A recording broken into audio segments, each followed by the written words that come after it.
오늘 주신 하나님의 말씀은 시편 68편 1절부터 6절 말씀까지입니다.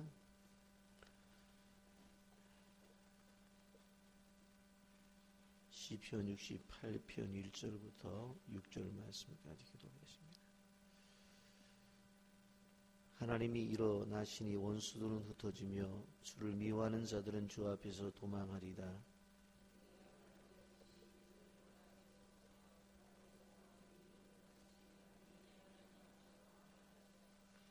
의인은 기뻐하며 하나님 앞에서 뛰놀며 기뻐하고 즐거워할지어다.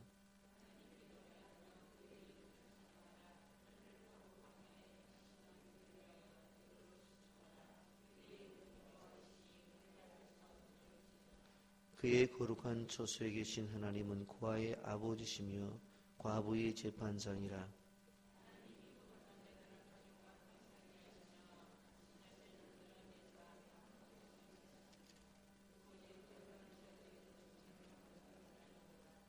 아멘. 우리는 하나님이 나에게 뭐라고 말씀하시는가를 늘 들으며 살아야 되는 존재입니다. 한마디로 말씀드리자면 하나님 앞에서 사는 사람들이다. 그렇게 말씀을 드릴 수 있습니다. 하나님 앞에서 가정생활을 하고 하나님 앞에서 직장생활을 하고 하나님 앞에서 신앙생활을 합니다. 이것이 가장 멋진 삶입니다.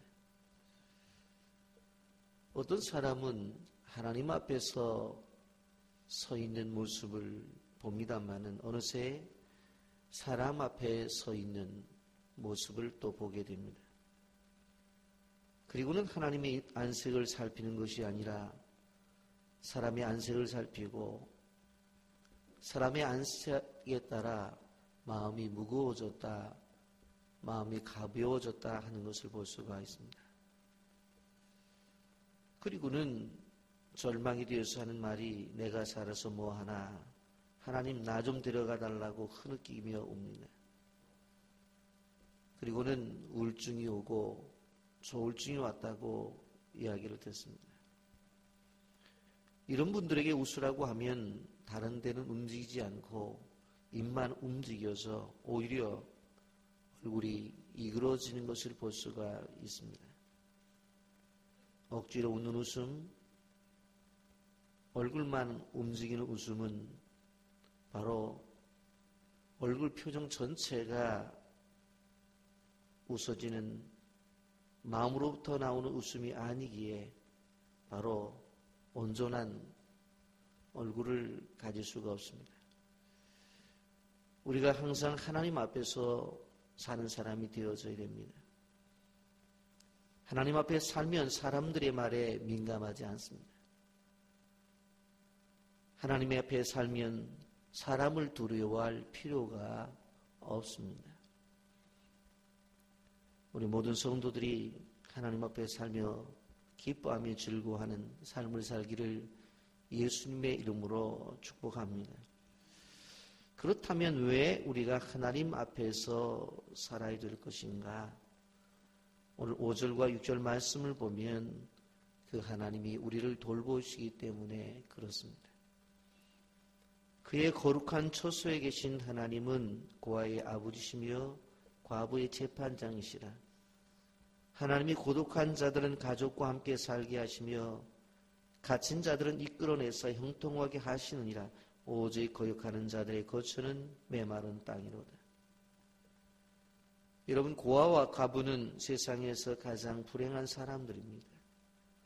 가장 외로운 사람들이라고 말씀을 드릴 수 있습니다. 그래서 주님은 이 땅에 계실 때에도 고아와 과부를 찾아가셔서 말씀을 전하셨습니다. 초대교회의 중요한 사역 가운데 하나가 바로 과부와 고아를 돌아보는 사역이었습니다. 그런데 오늘날 교회 문제는 갈수록 사회적 약자나 소외자에 대한 관심이 사라지고 있다고 하는 것입니다.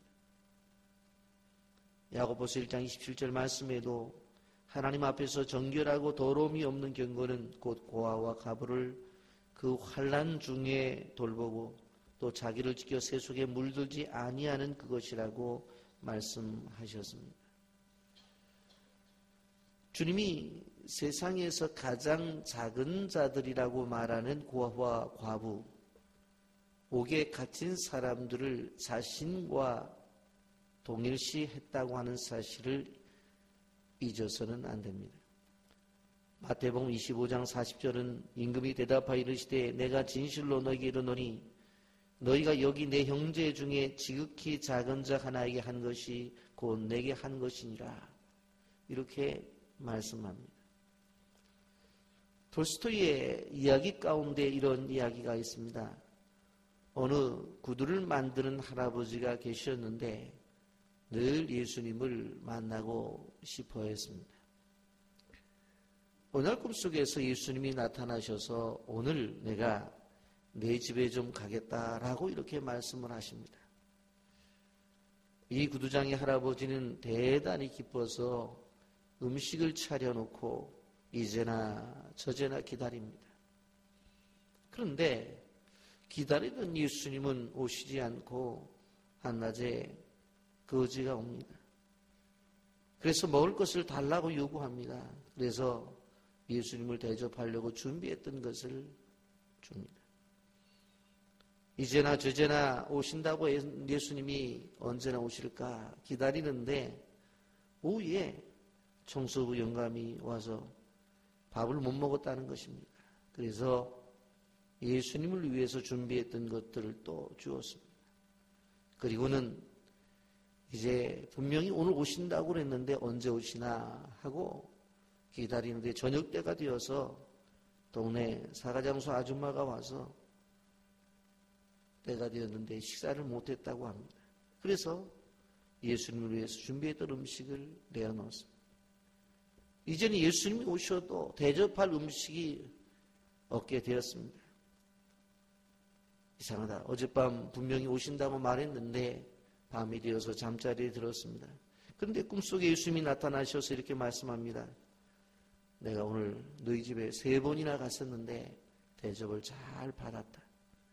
참으로 너는 나를 사랑하는 사람이구나. 내 이웃에 사는 보잘것없는 사람을 대접하는 것이 곧 나를 대접하는 것이다. 여러분, 오늘 성경은 분명히 뭐라고 말을 합니까? 거룩한 처소에 계신 하나님, 바로 교회에 계신 하나님은 고아와 아버지며 과부의 재판장이고 고독한 자들, 그들과 함께 하시면서 갇힌 자들을 이끌어내시는 분이다. 그러기에 그 하나님 앞에서 살아야 된다는 사실을 기억하시기를 바랍니다. 또 하나님은 어떤 분인가? 오늘 19절에 분명히 이렇게 말씀합니다. 19절 말씀을 다 같이 함께 읽어봅니다. 날마다 우리 짐을 지시는 주 곧 우리의 구원이신 하나님을 찬송할지로다. 날마다 우리의 짐을 지시는 우리의 구원의 하나님이시다. 그렇게 말씀합니다. 주님은 우리에게 날마다 짐이 생긴다는 것을 이미 알고 계셨습니다. 그 주님께서 뭐라고 말씀합니까? 우리의 짐을 져주시겠다고 말씀합니다. 신앙생활이 무엇입니까? 우리가 짐이 생기면 주님에게 갖다 드리는 것이 신앙생활입니다. 목사인 저에게 가져와도 소용이 없습니다. 왜냐하면 저는 짐을 질 능력이 없기 때문에 그렇습니다. 나에게 찾아온 짐을 친구에게 가져가도 소용이 없습니다. 어떻게 보면 부모에게 찾아가도 소용이 없습니다. 왜요? 내가 가지고 있는 짐을 질 능력이 없기 때문에 그렇습니다. 그런데 우리 주님이 누구라고 그랬습니까? 날마다 우리 짐을 지시는 주님입니다. 그래서 주님께서 수고하고 무거운 짐진 자들아 다 내게로 오라고 말씀합니다. 사람들은 절대로 이런 말을 할 수가 없습니다. 왜냐하면 사람들은 짐을 질 만한 능력이 없기 때문에 그렇습니다. 오히려 짐을 진 사람들이 옆에 있으면 부담스러워 느껴지는 것이 바로 인간의 모습입니다. 그렇게 수고하고 무거운 짐진 자들아 다 내게로 오라고 하는 것은 감당하지 못할 인간들이 하는 이야기가 아니라 모든 짐들을 감당할 수 있는 하나님만이 하실 수 있는 말씀입니다. 짐이 있으십니까? 감당하시겠다고 하는 주님에게 가지고 나오시기를 바랍니다. 그런데 이 짐이 날마다 생긴다는 것입니다. 어제 짐을 해결했으면 오늘 없어야 될 텐데 오늘 짐이 생겨요. 오늘 짐을 해결했으면 내일 없어야 될 텐데 내일 또 짐이 생기는 거예요. 내가 짐을 깊이 심지도 않았는데 어느 날 보면 짐이 자라나고 있어요. 그리고 짐이 열매를 맺어요. 어제 분명히 다 맡겨서 해결을 했는데 오늘 또 짐이 생겨요. 그래서 오늘 성경은 뭐라고 말씀해요? 날마다 우리 짐을 지시는 주라고 그랬어요. 날마다 우리 짐을 주시는지.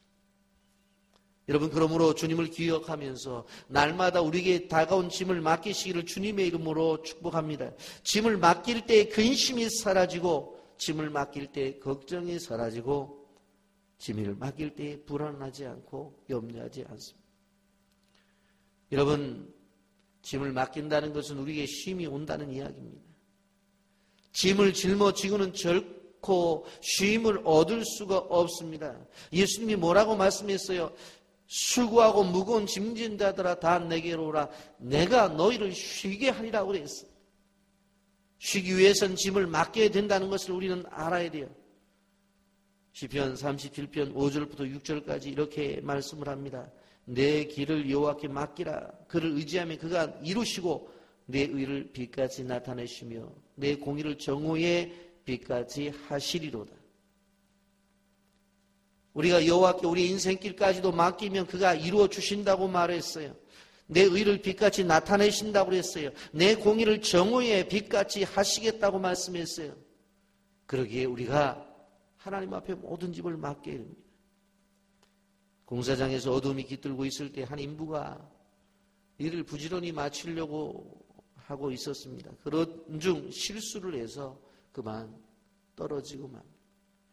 순간적으로 간신히 난간을 붙들었어요. 사람들을 향해서 아무리 소리를 질러도 누구 하나 와서 도와주는 사람이 없어요. 이제는 큰일 났어요. 손에 힘이 서서히 빠지기 시작했어요. 떨어지면 마지막이라는 절망감이 그를 괴롭혀요.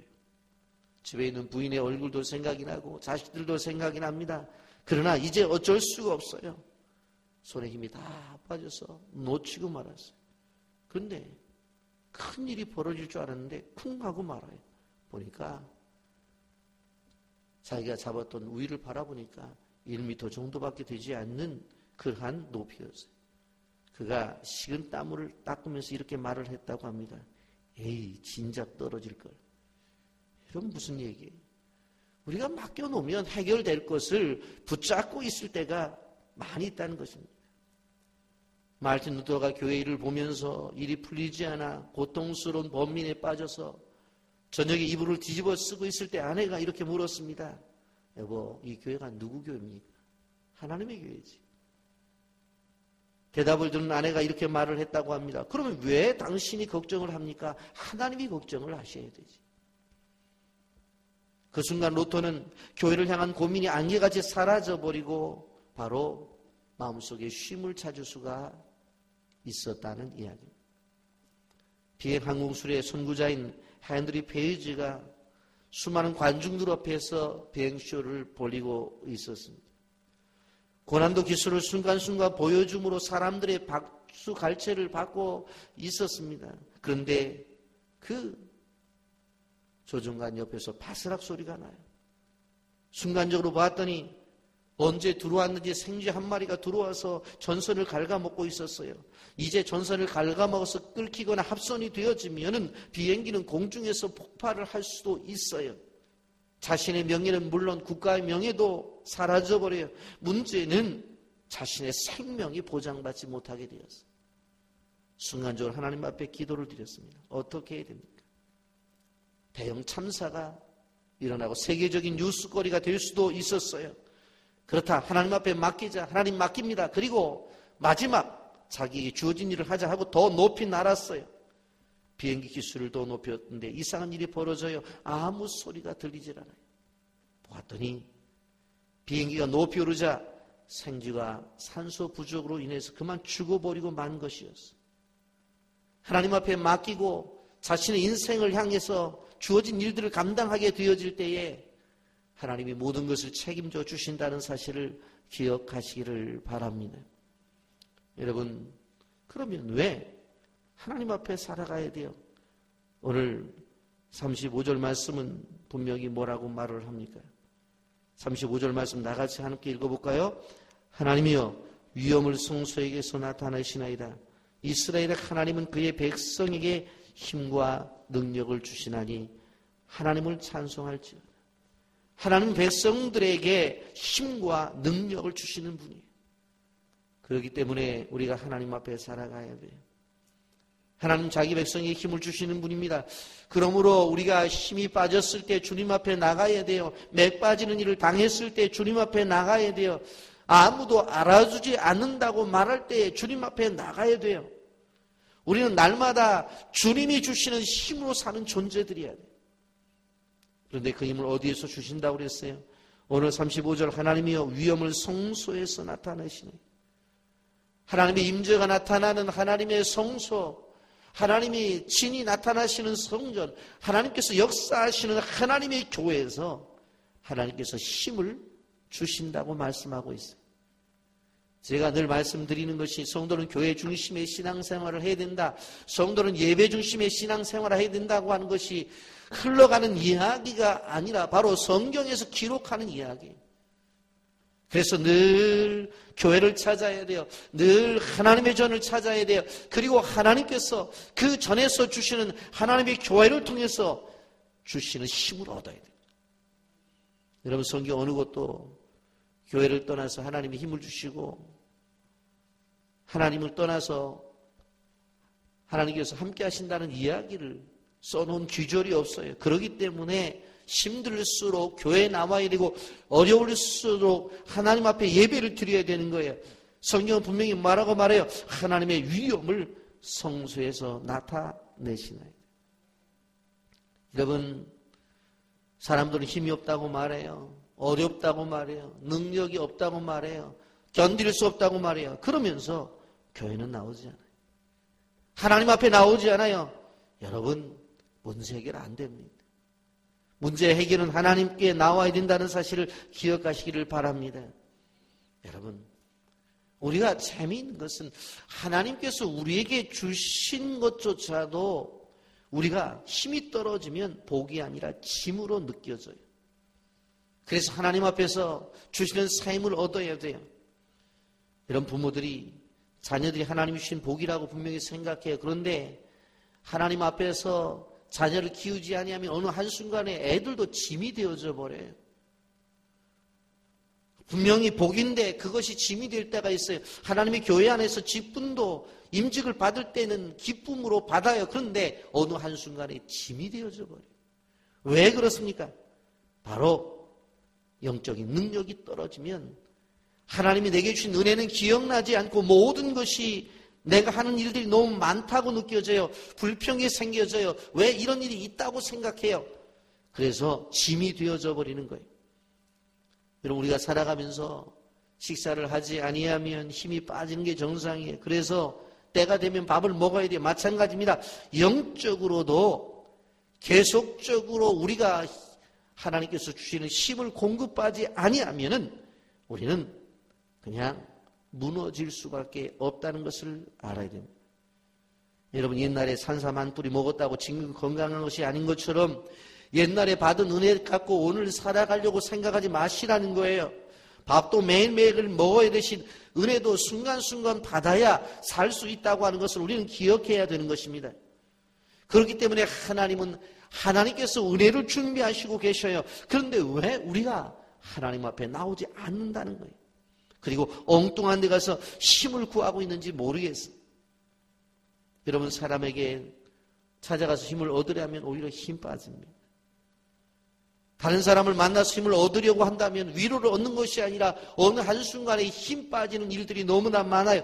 그렇기 때문에 우리는 힘을 얻으려고 다른 데 가지 말고 힘주시는 하나님 앞에 나와야 된다는 사실을 기억하시기를 바랍니다.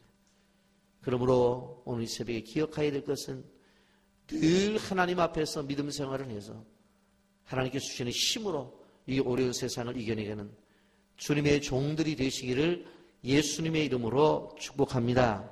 아멘.